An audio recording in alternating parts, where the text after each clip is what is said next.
حضور سراج الفقہاء محقق مسائل جدیدہ حضرت علامہ مفتی محمد نظام الدین صاحب قبلہ کا استقبال ہے اس نشست میں، اس اجتماع میں۔ کافی طویل سفر کے بعد آپ یہاں حاضر ہوئے ہیں۔ برطانیہ کا ایک طویل دورہ آپ کا رہا اور وہاں سے اطلاعات جو ملتی رہیں وہ بڑی حوصلہ افزا رہیں۔ اللہ آپ کو جزائے خیر دے اور صحت تندرستی عطا فرمائے کہ سات سمندر پار بھی علم کا یہ دریا پہنچ گیا اور وہاں الحمدللہ آپ نے علمی نشستیں کی، خاص طور سے علماء کے ساتھ، مفتیان کے ساتھ، جو تربیت لینے والے مفتیان اکرام ہیں، فارغین کے ساتھ، اور ان کی تربیت افتاء اور بہت ساری اور بھی اہم نشستیں ہوئیں جس پر اللہ کا شکر جتنا کیا جائے اتنا کم ہے۔ خیر وہ تو علماء تھے، اب یہاں عوام کا مجمع ہے اور عوامی سطح کے سوالات آپ کی خدمت میں ہمیشہ کی طرح پیش کرنے کی اجازت۔ اپنوں کا مجمع ہے، اپنوں کا مجمع ہے۔ جی تو اجازت ہے تو میں پیش کروں۔ جی جی۔ وراثت کا ایک سوال ہے کہ وراثت میں مالک کے انتقال کے بعد کیا اس کی زوجہ یعنی بچوں کی ماں پوری ملکیت کی مالک ہو جاتی ہے، حقدار ہو جاتی ہے، یا فوراً ہی اولاد میں ملکیت کی تقسیم واجب ہے؟ جیسے ایک سسٹم لوگوں کو ایسا لگتا ہے کہ باپ دنیا سے رخصت ہو گیا، اب ہمارے گھر میں بڑی میری ماں ہے ہماری، تو اب وہ ساری دولت ہماری ماں کی ہو گئی، جب تک ماں ہے وہ سب ماں کا ہے، پھر اس کے بعد جب ماں چلی جائے گی تو دیکھا جائے گا کہ کون حقدار بنتا ہے۔ تو صحیح طریقہ کیا ہے؟ نحمدہ و نصلی علی رسول الکریم، اما بعد، درود پاک پڑھ لیں۔ اللہم صلی علی سیدنا مولانا محمد وبارک وسلم۔ وہاں تو اس موضوع پر خطاب کرنے ہی کے لیے عنوان مل گیا تھا، میراث کی ضرورت، اہمیت، افادیت، اچھا ہاں تاریخ، جی، تو اس میں ماں اور بیوی کا بھی مسئلہ آیا تھا۔ ہاں شوہر کا انتقال ہو گیا، جی، اس نے اپنی بیوی چھوڑی، تو یہ دیکھا جائے گا کہ بیوی کے ساتھ اس نے اپنی کوئی اولاد بھی چھوڑی ہے کہ نہیں، لڑکے لڑکی، جی، لڑکے یا لڑکی یا لڑکی لڑکا دونوں۔ اگر اس نے کوئی اولاد بھی چھوڑی ہے اور بیوی بھی چھوڑی ہے تو بیوی کو 1/8 ملے گا۔ 1/8؟ اچھا، یعنی 8 حصوں میں سے 1 حصہ، جی، یا کہہ لیجئے کہ 1 روپیہ 16 آنے کا ہوتا ہے، جی، تو 2 آنے ہوئے، 2 آنے، 2 آنے۔ ہاں، یہ کب ملے گا؟ جبکہ فوت ہونے والے نے اپنی اولاد بھی چھوڑی ہو۔ اچھا، اور اگر ابھی جلدی شادی ہوئی تھی اور کوئی بچہ نہیں پیدا ہوا، یا شادی پہلے ہی ہوئی تھی مگر وہ لاولد رہے، تو اس صورت میں بیوی کو ربع ملے گا، یعنی 1/4۔ 1/4، 1/4 کا مطلب کیا ہوا؟ 4 حصے میں سے 1 حصہ، 4 حصے میں سے 1 حصہ ملے گا، اور پہلی صورت میں اسی کا آدھا ہو جائے گا، 8 حصے میں سے 1 حصہ مل جائے گا۔ جی، جب اسلام آیا تو اسلام نے یہ سب حق مقرر کیے۔ اسلام سے پہلے کا حال قرآن پاک نے جو بیان کیا، اور ام المومنین عائشہ صدیقہ رضی اللہ تعالیٰ عنہ نے جو بتایا، وہ یہ تھا کہ بیویوں کے لیے کوئی حصہ نہیں ہوتا تھا، اور وہ کسب پرسی کا شکار ہوتی تھی، اس کے ساتھ ظلم اور زیادتی بھی روا رکھی جاتی تھی۔ ایسے موقع پر اسلام نے انصاف کا علم بلند کیا کہ بیوی کا بھی حق ہوتا ہے۔ اچھا، کہ 4 حصے میں سے 1 حصہ دیا جائے یا 8 حصے میں سے 1 حصہ دیا جائے۔ جی، اولاد نہیں ہے تو 4 حصے میں 1 حصہ، یعنی 4 آنے، 4 آنے، اور اولاد ہے تو 8 حصے میں سے ایک حصہ یعنی 2 آنے. 2 آنے. جی. یہ ایک منصفانہ قانون ہے جو اسلام نے جاری کیا. جی. بیٹیوں کے لیے بھی کوئی حصہ نہیں ہوتا تھا، تو اسلام نے بیٹیوں کے لیے بھی حق مقرر کیا کہ کوئی شخص فوت ہوا، اس نے اپنی ایک بیٹی چھوڑی اور ایک بیٹی چھوڑی ہے، جی. تو بیٹی کو آدھا مل جائے گا. جتنا مال چھوڑا ہے اس مال کا بعض تقدیمات قدم اور الارث آدھا مل جائے گا. اور اگر 2 بیٹیاں چھوڑی ہیں، 2 سے زیادہ بیٹیاں چھوڑی ہیں، تو 2/3 ملے گا. یعنی اس مال کو 3 حصوں میں تقسیم کریں گے. 3 حصوں میں بانٹنے کے بعد 2 حصہ لڑکیوں کو مل جائے گا، جو 1 حصہ باقی بچا وہ دوسرے وارثوں کو ملے گا. اچھا. یعنی پورا سسٹم ہے ایک طرح سے. پورا سسٹم ہے، مقررہ سسٹم. اور اس کو ایز اے ہول سمجھنے کی ضرورت ہے مکمل. یعنی ایک پارٹ کو سمجھیں گے تو پورا سمجھ میں نہیں آئے گا. ابھی میں نے ایک ہی پارٹ بتایا ہے کیونکہ اگر کوئی شخص فوت ہوا، جی، اس نے بیوی بھی چھوڑی، لڑکی بھی چھوڑی، لڑکا بھی چھوڑا، جی جی، تو بیوی کو تو 1/8 مل جائے گا، یعنی 16 آنے میں سے 2 آنے. جی. لیکن یہاں اب لڑکی کو آدھا نہیں ملے گا. اچھا. لڑکا بھی ہے نا. ہاں. تو لڑکے کی ذمہ داریاں زیادہ ہوتی ہیں. جی. وہ اپنا بھی خرچ اٹھاتا ہے، اپنی بیوی اور بچوں کا بھی خرچ اٹھاتا ہے. بیٹی کی ذمہ داریاں کم ہوتی ہیں، اس کے ذمہ کسی کا نام نفقہ نہیں ہے. اچھا. بلکہ خود اس کا نام نفقہ بھی اس کے شوہر اٹھائے گا.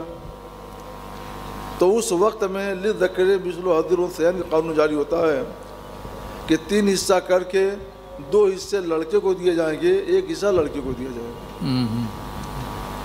تو یہ قانون ہے. پھر اس میں اور بھی تفصیل ہے، یہ وارث ہو تو کیا ہوگا، یہ وارث ہو تو کیا ہوگا. تو الگ الگ سب کے حصے ہیں. ہم نے 1-2 باتیں نمونے طور پر آپ کو بتا دی. جی. آپ فیصلہ خود مت کیجیے گا. کبھی آپ کے یہاں کوئی معاملہ پیش آتا ہے تو ضرور ہمارے ہاں رابطہ کیجیے، یا جس مفتی سے رابطہ کر سکتے ہیں ان سے رابطہ کر کے سمجھیے، اور وہ جو بتائیں اس کے مطابق عمل کیجیے. ایک شخص نے 1 بیوی اور 2 بیٹیاں چھوڑی، تو 1 بیوی چھوڑی اور 2 بیٹیاں چھوڑی. اور کوئی نہیں ہے. نہیں.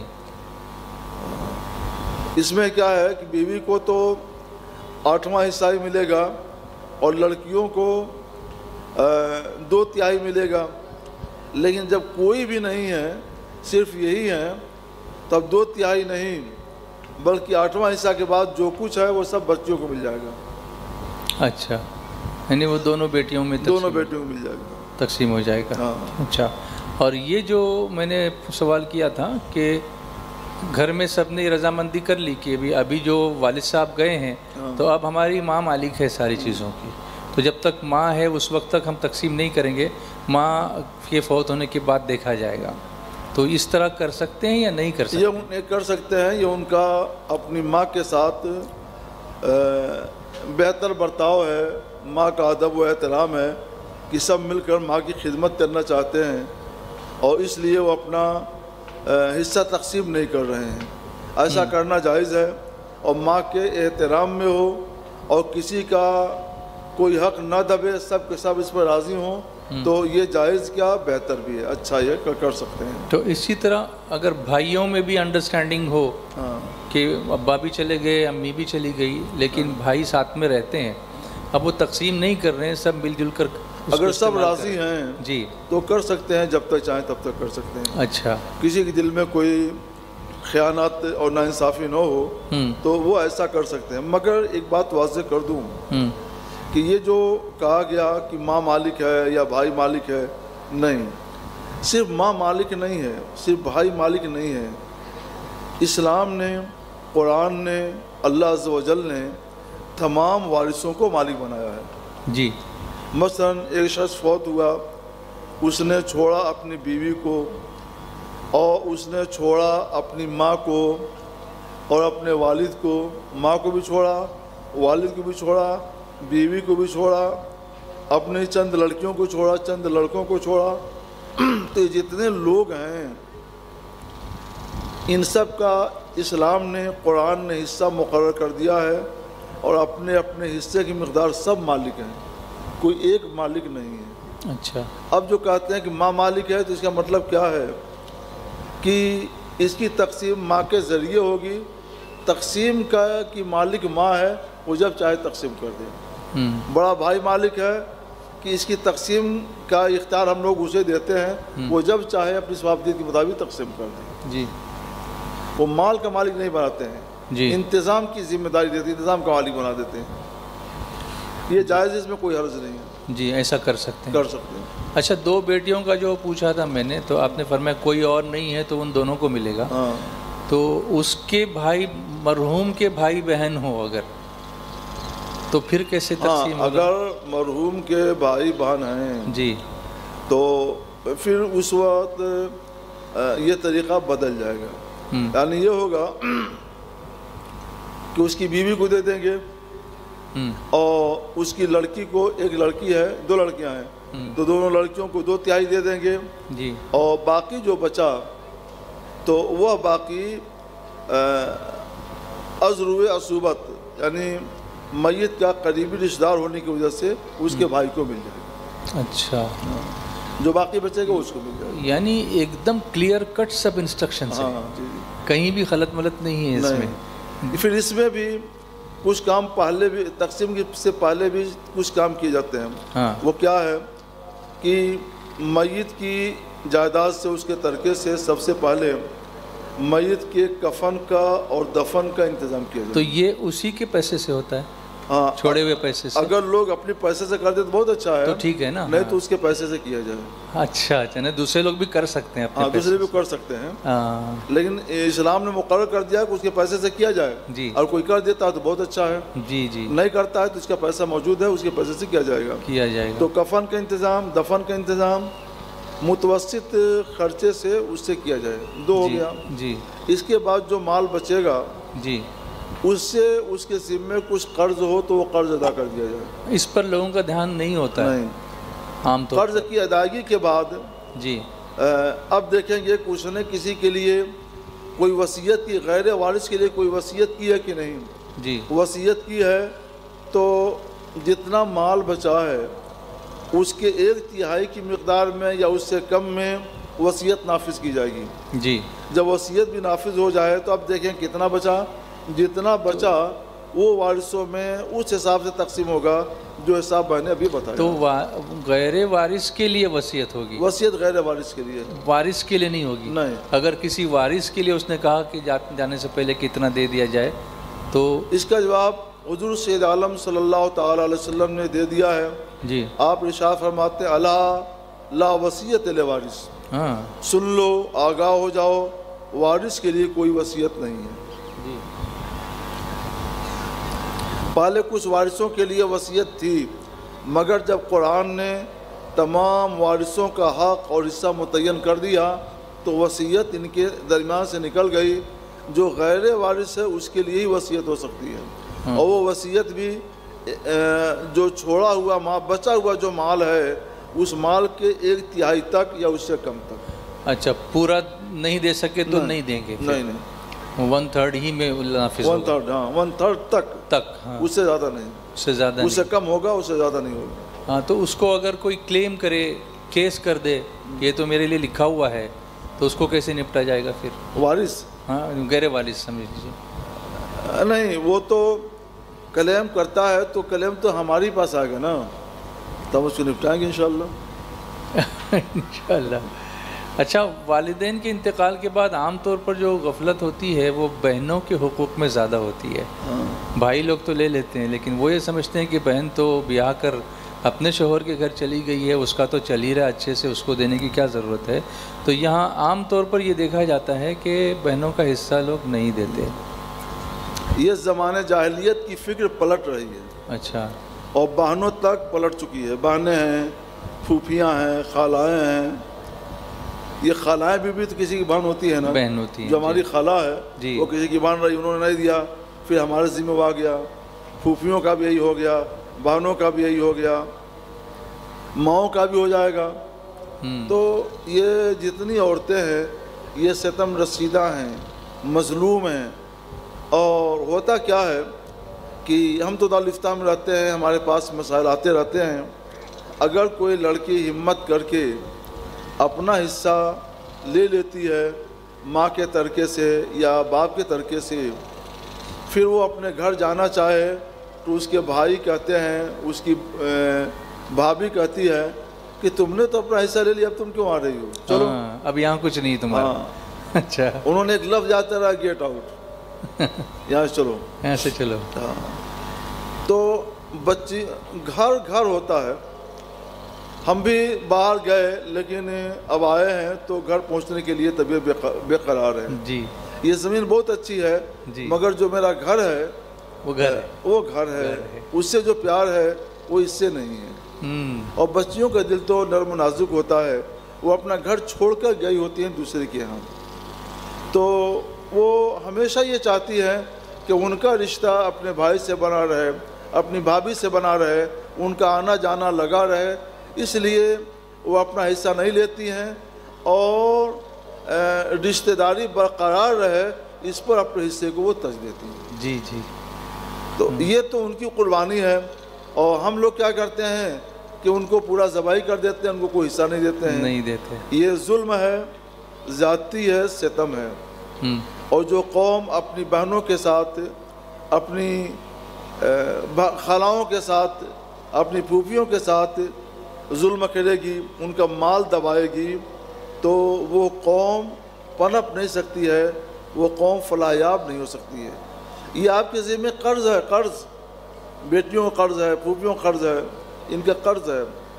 اور جو قرض آج یہاں رہ گیا تو ایسا نہیں ہے کہ رہ گیا، قیامت کے دن یہ قرض آپ کو ادا کرنا پڑے گا. یہ قرض آپ کو قیامت کے دن ادا کرنا پڑے گا. اور قیامت کے دن تو جناب آپ کے پاس نہ روپیہ ہوگا، نہ جنس ہوگی، کچھ بھی نہیں ہوگا، تو کیسے ادا کریں گے آپ؟ حدیث پاک میں ہے، حضور سید عالم صلی اللہ تعالیٰ علیہ وسلم ارشاد فرماتے ہیں کہ اس دن صاحب حق اللہ کی بارگاہ میں کھڑا ہو جائے گا، پروردگار میرا حق اس نے دبا لیا تھا، نہیں دیا. تو یہ ہوگا کہ کہاں سے ادا کرے، اس بات تو کچھ نہیں ہے. تو کہا جائے گا کہ اس کے پاس کچھ نہیں ہے، اس نے جو نیکیاں کی ہیں وہ نیکیاں میرے حق کے بدلے میں مجھ کو دے دی. اللہ، اس کی نیکیاں اس کو دے دی جائیں گی. کتنے ایسے بد نصیب لوگ ہوں گے کہ ان کی نیکیاں بھی کم پڑ جائیں گی اور حق باقی رہ جائے گا. تب اللہ فرمائے گا کہ بندے، اس کی جو نیکیاں تھی سب تو اس نے تم کو دے دی، اب یہ کہاں سے ادا کرے گا؟ تو یہ کہے گا پروردگار اس کی نیکیاں ختم ہو چکی اور میرا حق نہیں ادا ہوا، تو میرے گناہ تو ہیں، میرے گناہ اس کے ذمہ ڈال دیے جائیں اور میرا حق اس طور پر مجھ کو ادا کیا جائے. اللہ اللہ. سرکار علیہ السلام یہ بیان کر کے اشکبار ہو گئے، آنکھوں سے آنسو بہنے لگے کہ وہ ایسا وقت ہوگا کہ لوگ اپنا گناہ دوسروں کے سر ڈال رہے ہوں گے. حدیث پاک میں آیا ہے کہ 5 لوگ ہیں جن کا معاملہ اللہ تعالیٰ سلجھا دے گا، صلح کرا دے گا. جی، 5 لوگ ہیں جی، لیکن عام طور سے لوگ ان 5 میں نہیں ہوتے ہیں. جی، جیسے شہید بحر، سمندر کا سفر کر رہا تھا، شہید ہو گیا. جی، حج کرنے کے لیے گیا تھا اور اس کی نیت یہ تھی کہ واپس آ کر ادا کر دے گا، لیکن وہ مرحوم ہو گیا اور اس کا حج مقبول ہو. جی، حج مقبول ہو اور نیت تھی کہ ادا کر دے گا اور نہیں آ سکا، تو اللہ تبارک و تعالیٰ اس میں اور اس میں مصالحت کرا دے گا. مصالحت کا کیا طریقہ ہوگا؟ تو اللہ فرمائے گا صاحب حق سے ذرا اوپر دیکھو تو دیکھے گا تو سونے کے محل ہوں گے اور ہیرے جواہرات سے جڑے ہوئے محل ہوں گے، بڑے خوبصورت، بڑے مضبوط، بڑے کشادہ. تو وہ کہے گا پروردگار یہ محل کس کے ہیں؟ کسی شہید کے ہیں، کسی نبی کے ہیں، کسی رسول کے ہیں، ایسا محل تو کبھی دیکھا ہی نہیں گیا. تو اللہ تعالیٰ فرمائے گا یہ محل نہ کسی شہید کے ہیں، نہ کسی نبی کے ہیں، نہ کسی رسول کے ہیں، یہ محل اس کا ہے جو اس کا دام ادا کر دے. تو یہ کہے گا پروردگار کون اس کا دام ادا کر سکتا ہے؟ یہ تو ایسے حسین محل ہے، خوبصورت محل ہے، کوئی اس کا دام ادا ہی نہیں کر سکتا ہے. تو اللہ فرمائے گا کہ نہیں، تم بھی اس کا دام ادا کر سکتے ہو. اچھا. تو یہ مچل جائے گا پروردگار وہ کیا صورت ہے کہ میں اس کا دام ادا کر دوں؟ تو اللہ فرمائے گا تم اپنے بھائی کا حق معاف کر دو تو تمہیں وہی اس کی قیمت ہے، تمہیں یہ مال دے دیا جائے گا۔ اللہ اکبر، یہ معاف کر دے گا تو اللہ تبارک و تعالیٰ کہے گا جا تمہارے لیے بھی یہ مال ہے، اپنے بھائی کا ہاتھ پکڑ لے، ایک مال اس کو دے دے، ایک سبحان اللہ، سبحان اللہ، سبحان اللہ۔ یہ سرکار، اور یہ سب جو ہوگا سرکار صلی اللہ علیہ وسلم کی شفاعت سے ہوگا۔ سبحان اللہ، سبحان اللہ۔ کیا ہی ذوق افزا شفاعت ہے تمہاری، واہ واہ، قرض لیتی ہے گناہ پرہیزگاری، واہ واہ واہ واہ۔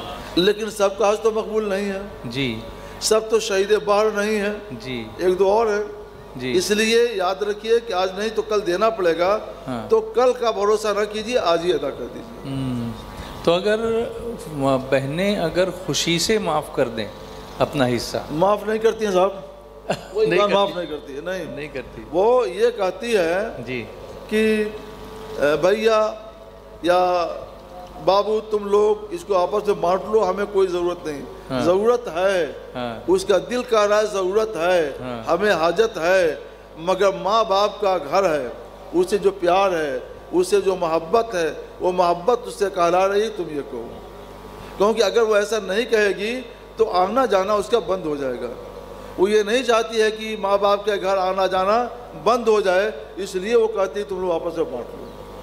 اس کہنے سے کچھ نہیں ہوگا۔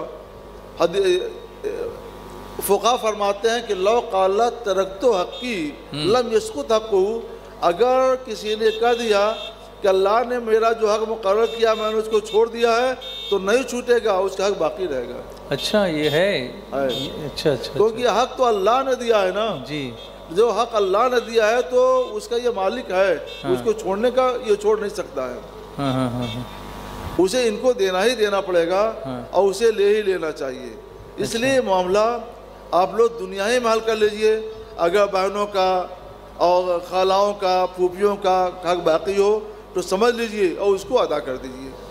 جی، اس کو ایک حدیث میں اس کو یاد آئی، سبحان اللہ، غالباً ترمذی شریف کی حدیث ہے یا مسلم شریف کی حدیث ہے، جی، حضرت عبداللہ بن مسعود رضی اللہ تعالیٰ عنہ کے ایک ملنے والے تھے، دوست آئے، اور حضرت عبداللہ بن مسعود ایسے ہی اپنا ٹیک لگائے ایسے بیٹھے تھے، وہ کہتے ہیں کہ قیامت آ گئی، قیامت آ گئی، تو حضرت عبداللہ بن مسعود سیدھے بیٹھ گئے، کہا ہرگز نہیں، لن تقوم الساعہ حتی یقسم المیراث، جب تک میراث کی تقسیم جاری رہے گی قیامت نہیں قائم ہوگی۔ اور میں دیکھ رہا ہوں کہ میراث کی تقسیم تو حقداروں میں، وارثوں میں ابھی ہو رہی ہے، تقسیم جاری ہے، تو قیامت کیسے آئے گی؟ کیا بات ہے، سبحان اللہ، سبحان اللہ۔ لیکن آج ہمارے دور میں کیا ہو رہا ہے صاحب کہ بہنوں کے لیے میراث کی تقسیم کا دروازہ بند کر دیا گیا ہے، پھوپھیوں کے لیے بند کر دیا گیا ہے، خالاؤں کے لیے بند کر دیا گیا ہے۔ اور حضرت عبداللہ بن مسعود رضی اللہ تعالیٰ عنہ ہوتے تو کیا فرماتے؟ ہاں اب قیامت آ سکتی ہے، جی، وہ نہیں ہے تو ان کا غلام، غلاموں کا غلام کہہ رہا ہے کہ اب قیامت آ سکتی ہے، اور قیامت کی تیاریاں ہم نے کر لی ہیں۔ آج ہمارے اوپر جو مصیبتیں منڈلا رہی ہیں، ہماری جو رسوائی ہو رہی ہے، آج ہمارے اوپر جو آفتیں اور مصیبتیں آ رہی ہیں، یہ اس ظلم کا ایک طرح کا بدلہ ہے جو ظلم ہم نے اپنی بہنوں کے ساتھ کیا، خالاؤں کے ساتھ کیا، پھوپھیوں کے ساتھ کیا۔ مسلمانوں، اس ستم رسیدہ طبقے سے ظلم کو ختم کر دو، ان کا حصہ ان کو دو، اور پھر اللہ سے امید رکھو کہ وہ اپنی رحمت نازل کرے، تو اللہ تبارک و تعالیٰ اپنی رحمت نازل کر دے گا۔ جی حضور، اللہ کا وعدہ ہے ان رحمت اللہ قریب من المحسنین، بے شک اللہ کی رحمت نیکوکاروں سے قریب ہے۔ تم بہنوں کا حصہ دو، ظلم کو دور کرو، پھر دیکھو کہ اللہ کی رحمت آپ کا استقبال کرتی ہے۔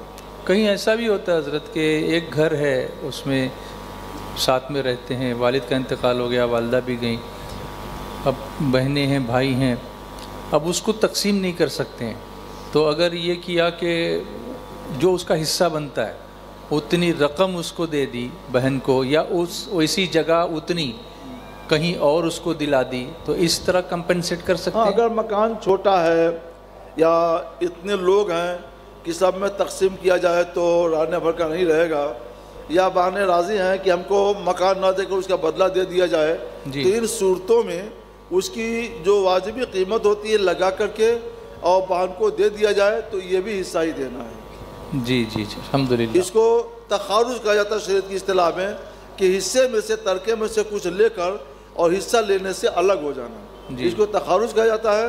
تخارج کو شریعت نے جائز قرار دیا ہے، اس کی بھی اجازت ہے.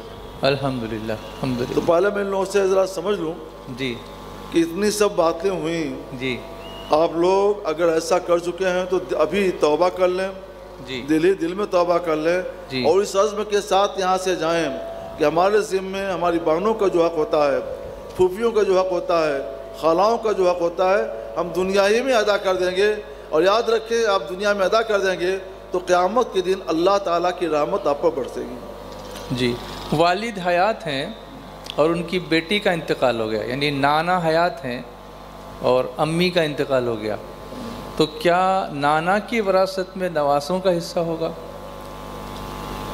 دیکھیے 6 مہینہ میں ہم لوگ پڑھتے پڑھاتے ہیں جی. تو آدھے گھنٹے میں سب حل ہو جائے گا.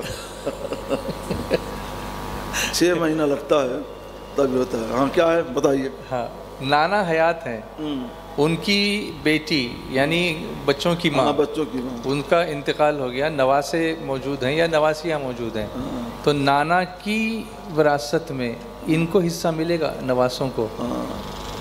نانا جب تک موجود ہیں اپنے مال کے مالک وہ ہیں. جی. اس کی کوئی تقسیم نہیں ہوئی.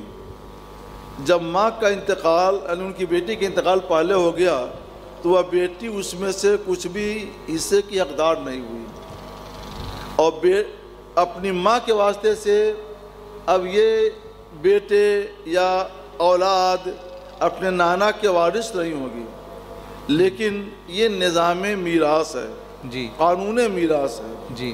اور اسلام نے ایک قانون، ایک نظام اور بنایا، نظام صدقات کا، کہ جس کو نظام میراث سے نہ ملتا ہو اس کو نظام صدقات سے دیا جائے. واہ، آلٹرنیٹ ہے اس کا. ہاں یہ بدل اس کا ہے، بدل ہے اس کا. اس کو نظام صدقات سے دیا جائے. تو ان بچوں، نانا کو چاہیے کہ ان بچوں کے لیے کچھ حصہ مقرر کر لے، جتنا بھی کم زیادہ جتنا بھی دینا چاہے اپنے ان نواسوں کو دے دے، اپنی زندگی میں دے دے، مالک بنا دے، اور تو وہ اس کے مالک ہو جائیں گے. تو قانون میراث سے، نظام میراث سے تو مالک نہیں ہوئے، لیکن نظام صدقات سے یہ ہے وارث ہو جائیں گے اور ان کی زندگی آرام سے گزرے گی. جی. یعنی زندگی میں کسی کو بھی کتنا بھی دیا جا سکتا ہے؟ دیا جا سکتا ہے. جی ہاں. پورا بھی دے سکتے ہیں؟ نہیں پوچھ رہا ہوں. پورا نہیں ہے، اس کے بھی اصول ہیں. اچھا. اگر زندگی میں کوئی پھل لاتا ہے، مثلا لڈو لے کے آیا، تو اگر ایک لڈو لڑکے کو دیتا ہے تو ایک لڈو لڑکی کو بھی دینا پڑے گا. یعنی یہ نہیں ہے کہ لڑکی کا آدھا ہوتا ہے تو لڑکی کو توڑ کر آدھا دے اور لڑکے کو ایک دے، یہ نہیں ہوگا. اچھا. تو برابر دینا پڑے. لیکن زمانہ بخیلی کا آ گیا ہے، بخیلی کا. تو اگر لوگ چاہیں تو قانون میراث کے مطابق لڑکی کو آدھا اور لڑکے کو اس کا دونا دے سکتے ہیں. اچھا. ایک تو یہ ہوا. جی. دوسرے یہ کہ اگر اولاد میں کوئی اپنے باپ کی، ماں کی خدمت زیادہ کرتا ہے، ہاں یہ بھی ان کی خدمت میں لگا رہتا ہے، اور اس کو اپنی کمائی کی فکر کم ہوتی ہے، زیادہ یہی ہوتا ہے کہ ماں باپ کو آرام ملے اور انہیں کوئی تکلیف نہ ہونے پائے، تو ایسی صورت میں اگر ماں باپ اپنی اولاد کو کچھ دے رہے ہیں تو اپنی اس اولاد کو ان کی نیکی کی بنیاد پر اور ان کے بر و صلاح اور خدمت کی بنیاد پر زیادہ دے سکتے ہیں. جی جی جی جی. جو بھی زیادہ دینا چاہیں دے سکتے ہیں. جی. لیکن اگر ایسی کوئی نیکی اور بر و صلاح بھی نہیں ہے اور باپ یہ چاہتا ہے کہ کسی وجہ سے ایک بیٹے کو زیادہ دے دے یا کل دے دے تو اس کی اجازت نہیں ہے. اس کے بارے میں رسول گرامی وقار صلی اللہ علیہ وسلم کا فرمان موجود ہے. حضور صلی اللہ علیہ وسلم ارشاد فرماتے ہیں، من فر عن میراث وارثہ قطع اللہ میراثہ من الجنہ.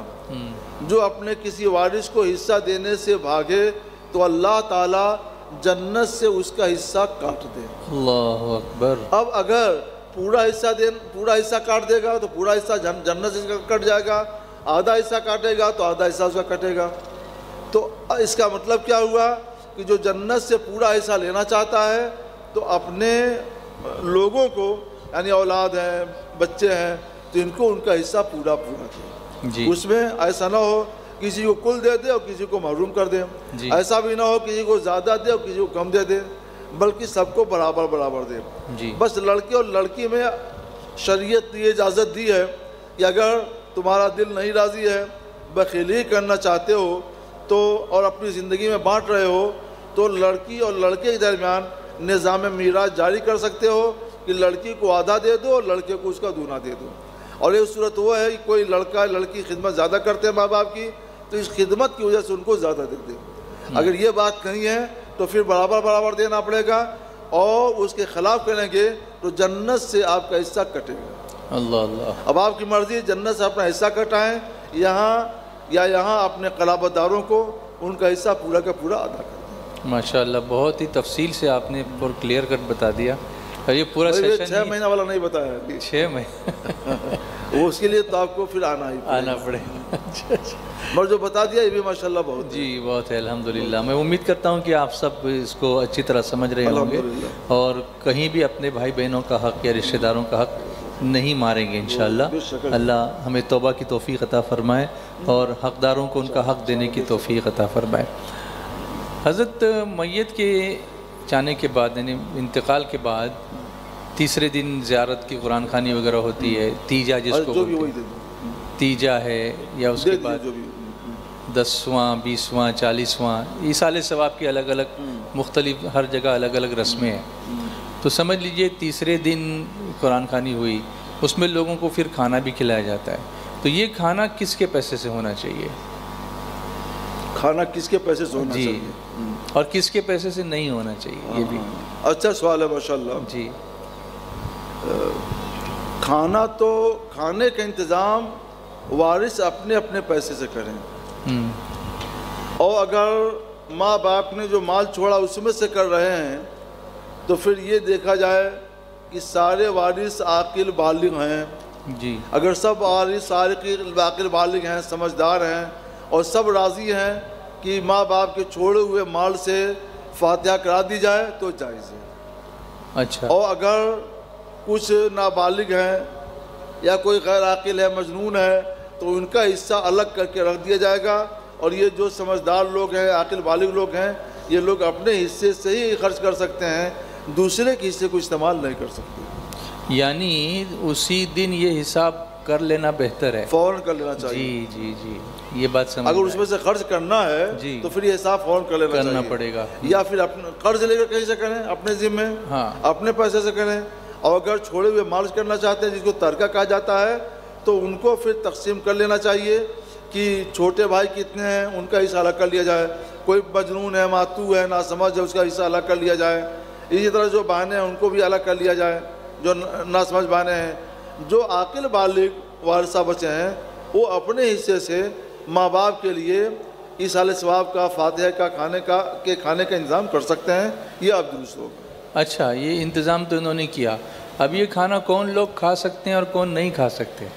کیا پھر بتائیے. یہ جو تیجے کا کھانا ہے، زیارت کی فاتحہ ہے، اس کا کھانا ہے جو، وہ کون کھا سکتے ہیں کون نہیں کھا سکتے؟ اچھا کون کھا سکتے ہیں کون نہیں کھا سکتے ہیں. یعنی انتظام تو انہوں نے صحیح پیسے سے کیا. ہاں انتظام صحیح پیسے سے کیا، لیکن اب یہ ہے کہ کون کھا سکتے ہیں کون نہیں کھا سکتے ہیں. تو اس کو سمجھ لیجئے الحمدللہ علماء کی کوششوں سے بھاری حد تک اصلاح ہو چکی ہے. پہلے دیہات وغیرہ میں لوگ یہ کرتے تھے کہ شادیوں کی طرح سے دھوم دھام سے کرتے تھے. اس میں نیوتا بھی آتا تھا اور کیا کرتے لوگ کپڑا لاتے تھے، یہ کرتے تھے، وہ کرتے تھے. اچھا وہ اعلیٰ حضرت نے جو دعوت میت جو یہ وہی ناجائز اسی وجہ سے، اسی کے لیے وہ ناجائز ہے. جی جی وہ دعوت سرور ہوتا تھا، یعنی شادی کی طرح کا وہ انتظام کرتے تھے. اچھا. اور آج بھی کہیں کہیں دیہاتوں میں یہ جہالت پنپ رہی ہے، اس کو ہم ناجائز کہتے ہیں. جی وہ نہیں کھایا جائے گا. وہ تو غمی کا نہیں ہے، شادی کا کھانا ہوا یا پھر اس میں ناموری، ریا اور فخر ہوتا ہے تو اس کی بھی ہم اجازت نہیں دیتے ہیں.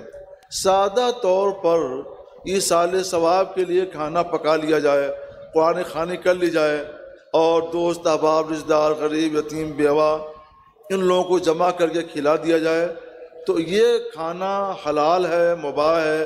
یہ کھانا امیر بھی کھا سکتے ہیں، غریب بھی کھا سکتے ہیں، عالم بھی کھا سکتے ہیں، مفتی بھی کھا سکتے ہیں، اور ہر شخص یہ کھانا کھا سکتا ہے۔ اچھا، اس سلسلے میں حدیث مصطفیٰ ہے، حضور سید عالم صلی اللہ تعالیٰ علیہ وسلم نے ارشاد فرمایا کہ ہر تر جگر میں ثواب ہے۔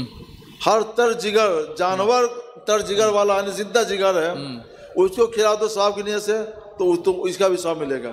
یہاں تک کہ اپنی اولاد کو کھلاؤ گے تو اس کا بھی ثواب ملے گا، یہاں تک کہ اپنی بیوی کے منہ میں اپنے ہاتھ سے جو لقمہ ڈالو گے اس کا بھی ثواب ملے گا، اس کا بھی ثواب ملے گا۔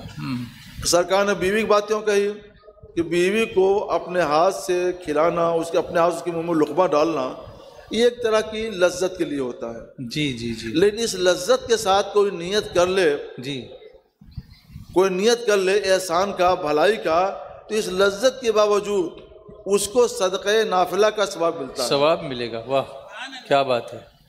تو جہاں لذت کی کوئی بات نہیں ہے، جی، صرف نیکی ہی نیکی ہے، نیکی ہے، خیر ہی خیر ہے، تو وہاں بدرجہ اولا ثواب ملے گا۔ کیا بات ہے! واہ، اس میں دیکھیے صدقات دو طرح کے ہوتے ہیں، جی صدقہ واجبہ اور صدقہ نافلہ۔ جی، واجبہ، صدقہ واجبہ جیسے زکوٰۃ ہے، تو یہ غریب لوگ تو لے سکتے ہیں، امیر لوگ نہیں لے سکتے۔ جی، امیر لوگوں کے لیے صدقہ واجبہ لینا ناجائز ہے، یعنی صدقہ فطر نہیں لے سکتے ہیں اور زکوٰۃ نہیں لے سکتے ہیں۔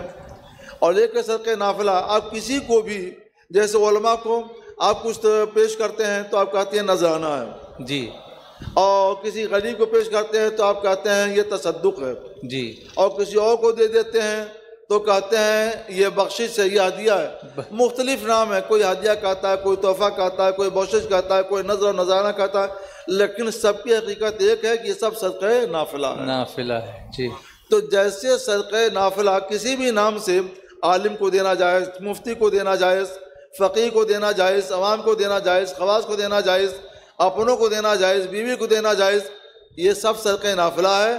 تو اور کھانا، میت کا جو کھانا ہوتا ہے ایصال ثواب والا، تو یہ بھی صدقہ نافلہ ہی ہے۔ اچھا، تو جیسے اور صدقہ نافلہ سب کو دینا جائز جی، اور سب کو لینا جائز، تو یہ صدقہ نافلہ، جی، کھانے کا صدقہ نافلہ بھی سب کو کھانا جائز اور سب کو کھلانا بھی جائز۔ یہاں ایک غلط فہمی یہ ہو جاتی ہے حضرت کہ جہاں لفظ صدقہ آیا تو لوگ وہ ایسا سمجھتے ہیں اتارا۔ اسی لیے میں نے بتایا کہ لوگوں کی عرف میں ان کے نام الگ الگ ہیں، جی، لیکن شریعت نے سب کو ایک نام سے یاد کیا۔ یہ بولتے ہیں کہ یہ اتارا ہوا جان مال کا صدقہ اب یہ نہیں کھا سکتا تو نہیں کھا سکتے ہیں، وہ صدقہ واجبہ نہیں ہے، جی، یہ صدقہ نافلہ ہے۔ جی، صدقہ نافلہ کھا سکتے ہیں، کھانا کھلانا سب جائز ہے۔ ہاں ایک چیز یاد آئی مجھ کو جی، کہ ایصال ثواب کے لیے کھانا پکایا اور کھلایا جاتا ہے، تو شریعت کا مزاج یہ ہے، کہنا یہ ہے کہ اس کو کھلایا جائے جس میں ثواب زیادہ ہے۔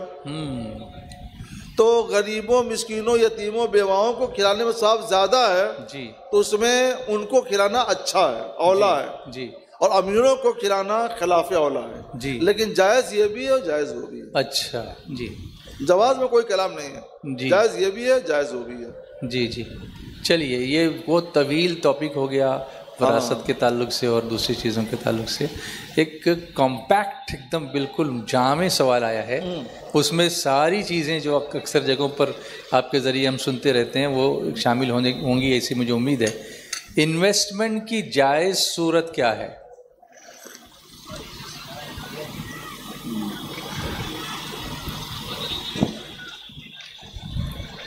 شریعت کے دائرے میں تجارت کیجئے، وہ سب جائز ہے، انویسٹمنٹ کیجئے، تجارت کیجئے، شریعت کے ہدایت کے مطابق تو یہ سب جائز ہے۔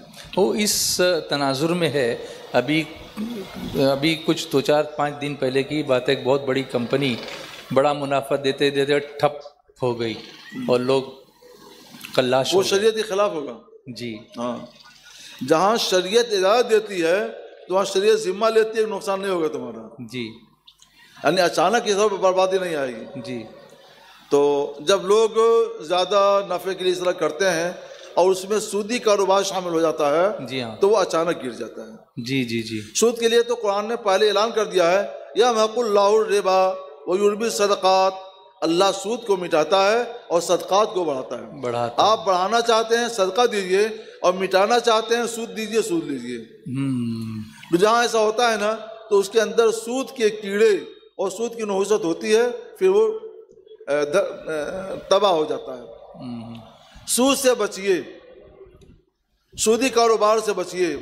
جو حلال طریقہ ہے، حلال طریقے کے مطابق خریدیے، بیچیے، شرکت کیجیے، پارٹنرشپ بنیے، مزاربت کیجیے، مزارات کیجیے، یہ سب جائز و درست ہے۔ انویسٹمنٹ کے اسلام نے بہت سے طریقے مقرر کیے ہیں، وہ سارے طریقے جائز و درست ہیں۔ جی جیسے بائع، خرید و فروخت، اس کے شریعت نے ایک اصول مقرر کر دیے ہیں، یہ جائز ہے۔ اور اس کے ایک جامع اصول میں بتا دوں، جتنی بھی تجارتیں اسلام نے جائز کی اجازت دی ہیں، جیسے خرید و فروخت ہو جائز ہے، مزاربت ہو جائز ہے، مزاربت مطلب بتاتے ہیں، شرکت ہو جائز ہے، پارٹنرشپ ہو جائز ہے، اس طرح جتنے بھی ہیں یہ سب تجارت میں آتے ہیں۔ اور آپ نے پوچھا ایک جامع اصول، جی تو قرآن پاک کی آیت کریمہ میں سنا دوں۔ اللہ تعالیٰ فرماتا ہے لا تاکلوا اموالکم بینکم بالباطل، آپس میں اپنا مال ناحق مت کھاؤ، جی الا یکون تجارتا ان تراضی منکم، مگر یہ کہ تمہاری باہمی رضامندی کا سودا ہو۔ جی باہمی رضامندی کا سودا ہو اور ناحق کسی کا مال نہ لیا جائے نہ دیا جائے، تو یہ جائز ہے۔ اس میں انویسٹ کر سکتے ہیں، خرید و فروخت کر سکتے ہیں، مزاربات اور شرکت سب کر سکتے ہیں، اور جہاں یہ نہیں ہوگا وہ ناجائز ہوگا۔ مزاربت کا مطلب یہ ہوتا ہے کہ ایک طرف سے کام ہو اور دوسری طرف سے دام ہو۔ بہت سے لوگ ایسے ہوتے ہیں جن کے پاس روپے تو ہوتے ہیں، وہ تجارت نہیں کرنا چاہتے، کر سکتے، اور بہت سے لوگ ایسے ہیں جو تجارت تو کر سکتے ہیں مگر ان کے پاس پیسہ نہیں ہے۔